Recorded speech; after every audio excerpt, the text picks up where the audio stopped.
Dan untuk mengetahui lebih lanjut lagi pemirsa atas kasus polisi yang tewas dianiaya oleh seniornya di asrama polisi itu, kita telah terhubung bersama dengan sejumlah narasumber melalui sambungan virtual, di antara ada Komisioner Kompolnas Yusuf Warshim dan anggota Komisi 3 DPR RI Irjen Pol Purnawirawan Safarudin.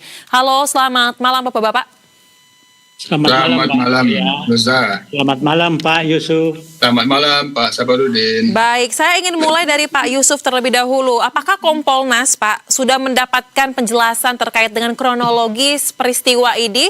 Karena ketika kami mencoba merangkum, menyusun terkait dengan peristiwa ini, kami menemukan tidak sedikit ada kecurigaan terkait dengan fakta dalam peristiwa ini dikaburkan atau disembunyikan. Bagaimana sebenarnya informasi yang didapatkan oleh Kompolnas?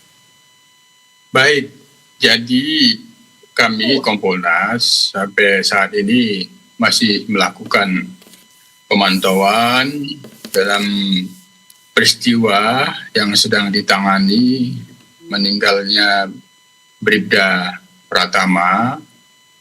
Sejauh yang kami pantau secara online pada saat ini progresnya sudah masuk adanya penetapan satu orang tersangka. Tentu proses penyidikan ini kita dorong terus, transparan dan akuntabel. Mengenai kronologi dan fakta-fakta tentu bagian dari fakta-fakta yang terus digali di dalam proses penyidikan. Maka dalam hal ini apakah akan ada fakta-fakta yang itu keterlibatan di luar yang sudah ditetapkan sebagai tersangka, itu sekali lagi kronologi dan fakta-faktanya masih terus didalami dan dilakukan penyidikan. Jadi kita tunggu saja hal ini akan dijelaskan secara resmi, dan kita Kompolnas juga mendorong agar ada transparansi publik terkait dengan penyidikannya.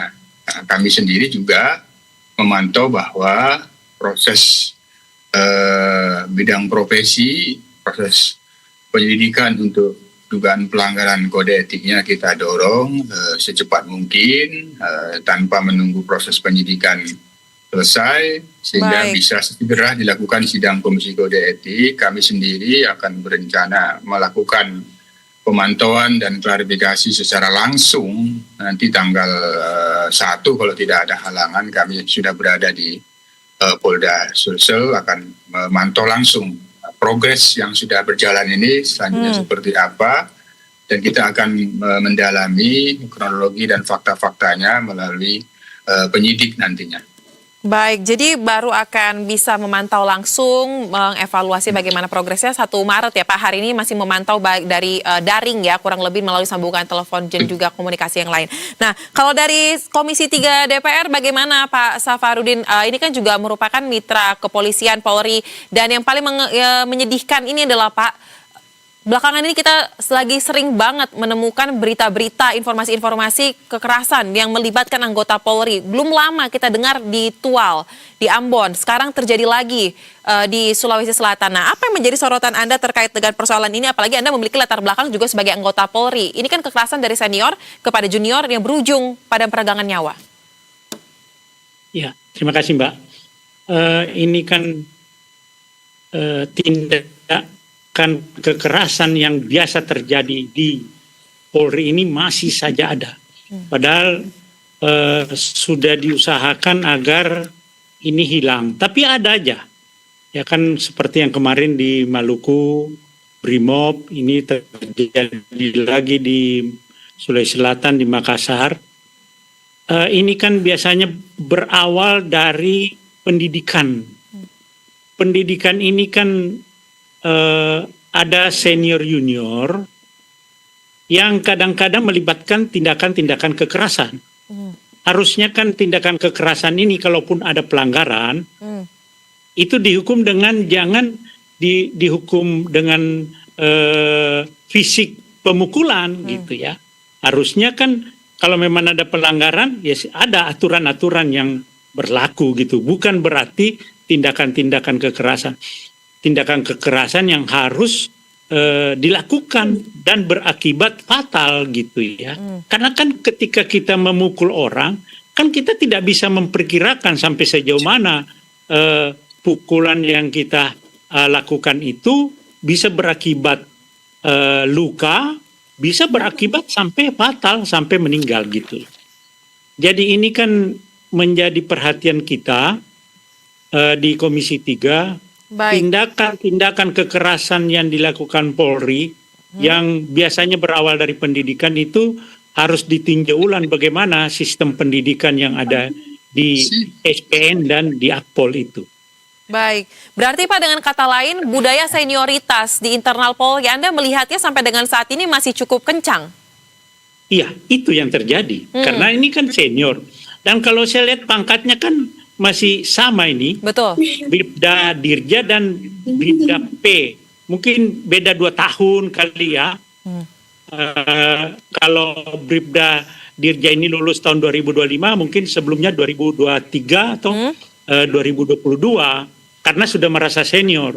Nah ini pun juga kasus ini saya lihat dari hasil sementara itu yang saya dengar itu kan banyak lebam-lebam ya. Walaupun awalnya berusaha menyembunyikan bahwa itu membenturkan kepala, tapi di kepalanya nggak ada luka. Betul. Tapi kan sudah ada hasil otopsi dari dokter forensik di Rumah Sakit Bayangkara itu menandakan saya perkirakan ini bukan satu orang. Nah, mudah-mudahan bisa dikembangkan. Betul. Biasanya kalau ada begini berakibat fatal itu bukan satu orang, biasanya 2-3 orang. Kelompok itu ya Pak? Sudah dilakukan pengembangan sampai 5 orang ya. Iya betul. Iya sampai meninggal begitu ya. Berarti banyak pemukulan-pemukulan. Kalau satu orang mungkin masih bisa melawan itu ya, atau masih bisa menghindar. Betul. Gitu ya. Inilah kan karena ini kan satu tempat asrama Samapta di belakang Polda Mapolda Sulawesi Selatan gitu ya. Jadi Samapta ini kan memang yang bujang-bujang, masih bujang. Baik. Kan baru tamat disatukan ditempatkan di satu tempat asrama. Ya kalau ada unjuk rasa segala macam ini yang digerakkan. Baik. Tapi kan di dalam pergaulan sehari-hari di asrama itu juga harus ada pengawasan dari atasannya. Betul. Kan di situ ada dantonnya, membawai 30 orang, ada lagi yang lebih besar 90 orang. Ini kan harus jelas. Apakah ini ada permasalahan apa gitu ya antara mereka dalam kehidupan sehari-hari ini. Baik, baik. Nah, kalau begitu Pak Yusuf, tadi Pak Safarudin menjelaskan cukup detail ya, ini mengaminkan budaya senioritas yang masih sangat kencang di dalam internal Polri. Bahkan memprediksi juga tidak mungkin hanya satu orang yang menjadi pelaku, pasti ada orang-orang lain karena kalau 1 lawan 1 harusnya masih bisa ada perlawanan ya. Nah pertanyaannya berarti Pak Yusuf, apakah Anda juga melihat budaya senioritas yang terus berulang hingga berujung pada korban meninggal dunia ini merupakan bentuk lemahnya sistem pemantauan, pengawasan, ataupun pembinaan atas internal Polri sendiri? Seperti apa? Iya, yang perlu digarisbawahi, budaya senioritas dan junior itu di lembaga-lembaga manapun itu ada. Senioritas dan junioritas yang berawal dari pendidikan. Nanti. Tidak hanya pendidikan Polri, juga pendidikan kuliah, sekolah itu ada. Hanya yang menjadi masalah yang perlu dicegah dan diatasi itu budaya senior, junior, relasi senior junior yang negatif. Kalau hubungan senior junior yang positif, senior sebagai mentornya junior, itu yang harus didorong dan terus dibangun gitu. Senior menjadi teladan bagi junior, itu kan positif. Nah, yang negatif itu relasinya di dalam budaya kekerasan. Walaupun demikian, dalam pantauan kami sebagai pengawas, ketika kita mengumpulkan data dalam satu angkatan itu, tidak semua senior itu membudayakan kekerasan. Nah, tidak semua budayakan kekerasan. Ada seniornya memang yang membudayakan kekerasan dan ini berawal juga dari sebelumnya gitu. Pada saat dia menjadi junior, pada saat dia menjadi senior kayak gitu. Jadi itu yang negatif yang harus terus diatasi dan dicegah dan dinihilkan. Tapi kalau relasi senior junior yang positif, senior sebagai mentor, senior sebagai teladan, itu yang harus terus dibangun. Maka untuk mengatasi menihilkan, mengikis budaya kekerasan itu yang dibangun adalah budaya senior junior yang positif. Senior menjadi teladan, senior menjadi mentor. Itu senior bisa mengawasi juniornya. Itu yang harus terus dibangun. Yang kedua tentu pendisiplinan gitu. Jadi ketika junior di bawah pengawasannya itu melakukan pelanggaran, yang dikedepankan itu adalah pendisiplinan. Pendisiplinan untuk membuat kuat bukan berarti dipukul. Betul. Push up, squat jump, itu kan bagian dari latihan fisik yang misalnya seperti, nah itu terus yang dibudayakan gitu. Nah ini yang seharusnya dilembagakan, tapi sekali lagi dalam pantauan kami objektif melihatnya bahwa tidak semua senior itu melakukan kekerasan terhadap juniornya. Ada senior yang menjalankan fungsi teladan mentor. Hanya memang fakta kekerasan yang dilakukan junior itu tidak bisa kita tutupi, ya inilah faktanya sekarang ini. Ya, betul. Tidak semua senior memang, tetapi ketika muncul rentetan kasusnya mulai terbuka, ini setelah saya duga mungkin bisa aja seperti puncak gunung es, mungkin banyak kasus yang kita tidak tahu ya, hanya satu mungkin gara-gara sampai memakan korban jiwa. Nah, karena waktu kita terbatas, saya ingin berikan kesempatan kepada Pak Safarudin. Kita tahu bahwa reformasi Polri tengah disusun ya Pak ya, tengah dijalankan, Komisi 3 juga cukup intens memberikan masukan. Nah, lantas Pak, langkah strategis yang paling bisa dilakukan untuk tahap awal ini, karena kan mengubah budaya ini bukan persoalan 1 malam 2 malam saja, ini yang membangunnya membutuhkan waktu yang sangat panjang. Kira-kira untuk kasus seperti ini, apa yang paling penting harus dilakukan Pak? Silakan. Jadi mulai nanti dari pendidikan itu, ini tindak kekerasan biasanya senior junior itu di pendidikan dimulai.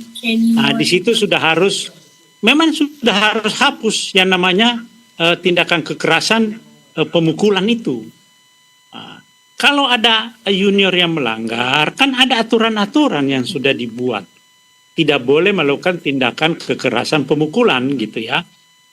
Saya kira nanti di dalam revisi Undang-Undang Kepolisian di Komisi 3, kita menunggu hasil reformasi dari Presiden. Kemudian juga nanti kita minta masukan dari Polri, dan Komisi 3 juga membuat panja reformasi Polri gitu ya. Itu semuanya supaya lebih komprehensif nanti, termasuk tindakan kekerasan. Jadi ini adalah kultur Polri, perilaku Polri yang tidak benar, menyimpang, baik terhadap juniornya maupun terhadap masyarakat. Itu tidak boleh terjadi tindakan kekerasan. Ya, baik. Jadi harus dikawal dari tahap pendidikan ya Pak ya. Ketika masih dalam tahap pendidikan sudah dijelaskan mana kultur yang baik, mana kultur yang tidak boleh lagi dilanjutkan pada generasi berikutnya. Menarik untuk kita nantikan bagaimana kelanjutan penanganan atas kasus ini, dan apakah akan ada tersangka-tersangka lain mungkin yang akan ditetapkan setelah dilakukan penyelidikan yang lebih dalam lagi dalam kasus ini. Namun karena waktu kita terbatas, kita lanjutkan dalam lain kesempatan. Terima kasih Pak Yusuf Hashim dan juga Pak Safarudin. Salam sehat, selamat kembali beraktivitas.